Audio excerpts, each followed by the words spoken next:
Okay, just finished removing all the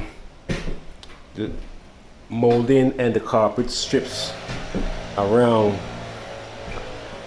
this apartment on the second floor.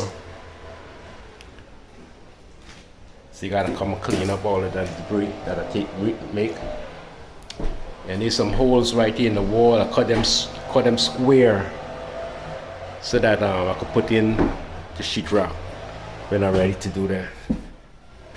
But all the doors was removed. Remove all the doors, molding, carpet strips. Okay, so this is for this part of the job. So now I'm going to clean.